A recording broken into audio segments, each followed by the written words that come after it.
అంటే సరైన అడుగులు వేయలేదు, సక్రమంగా రాష్ట్రాన్ని తీసుకుపోలేదనే ఫీలింగ్ మీకుందా? ఇంకా the more I going to people, ఎంత ఎక్కువ ప్రజల్లోకి వెళ్తున్నటువంటి సందర్భంలో అంత ఎక్కువ లోపాలు స్పష్టంగా కనిపిస్తూ ఉన్నాయి. విద్యా వ్యవస్థ ఇప్పుడు తీసుకుంటే, ఇరిగేషన్ వ్యవస్థ ఇప్పుడు తీసుకుంటే గత 10 సంవత్సరాల్లో జరగాల్సినంత పని జరగలేదన్నది వాస్తవం, 100% వాస్తవం. అదే వాస్తవాన్ని నేను చెప్తాను. ఎందుకు దానికి ప్రధాన కారణం కేసీఆర్ అంటే ఒక విజన్తో ముందుకు వెళ్ళాడు. కేసీఆర్ విధానాలు ఒక విజన్తోనే తెలంగాణ అభివృద్ధికి ముందుకు వెళ్ళాయని చెప్తున్నారు. తెలంగాణ జాగ్రఫిగా ఆయనకు తెలిసినంత ఎవరికి తెలియదు అనుకున్నారు. ఎందుకు, ఎక్కడ లోపం ఎక్కడ జరిగిందని మీ భావన? మీరు ఎందుకంటే విత్ ఇన్ ద పార్టీలో ఉన్నారు, అదే ఆ ఫ్యామిలీలో ఉన్నారు కాబట్టి లోపం ఎక్కడ జరిగింది అనుకున్నారు?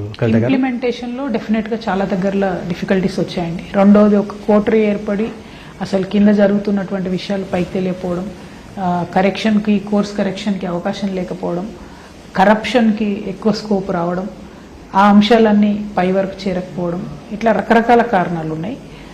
అయితే యాజ్ అ లీడర్ ఆ కారణాలు మనం అనుకుంటే ఎప్పటికప్పుడు కొంత కరెక్ట్ చేసుకుని ఉండేవాళ్ళమేమో. ఆ ప్రయత్నం జరగకపోవడంతోనే రెండోసారి పార్టీ అధికారంలోకి వచ్చిన తర్వాత కూడా చాలా అంశాల్లో విఫలమైనమని చెప్పక తప్పదు. దాంట్లో మేజర్ ఎజెండా నీళ్లు, నిధులు, నియామకాలు, మూడిట్లో కూడా దెబ్బపడింది. అసలు ప్రధాన ఎజెండానే చేయకపోతే మిగతా ఎజెండాలో ఎన్ని లోపాలు ఉన్నాయని ఇప్పుడు ఎత్తి చెప్పుకుంటూ పోతే చాలా ఉంటాయి. బట్ వాళ్ళు చేసినటువంటి లోపభూయిష్టమైన తోవలోనే వీళ్ళు కూడా నడుస్తూ ఉన్నారు, కాంగ్రెస్ కూడా. సో వీళ్ళు కూడా కోర్స్ కరెక్ట్ చేయట్లేదు. ఇప్పుడు ఈ ముఖ్యమంత్రి కూడా 2.5 ఏళ్లలో 2.5 లక్షల కోట్లు అప్పు తెచ్చాడు. కానీ ఈయన కూడా ఫీజు రియంబర్స్మెంట్ ఇస్తాడు. ఈయన కూడా పిల్లలు ఎడ్యుకేషన్ నాశనమయ్యే పరిస్థితే చేస్తారు. సో అల్టిమేట్గా నష్టపోతున్నది ప్రజలు కాబట్టి అది నేను హైలైట్ చేస్తున్నాను. ఒక్కరి మీద నేను టార్గెట్ చేయట్లేదు. ఓవరాల్ ఇష్యూస్ మీద మాత్రం ఖచ్చితంగా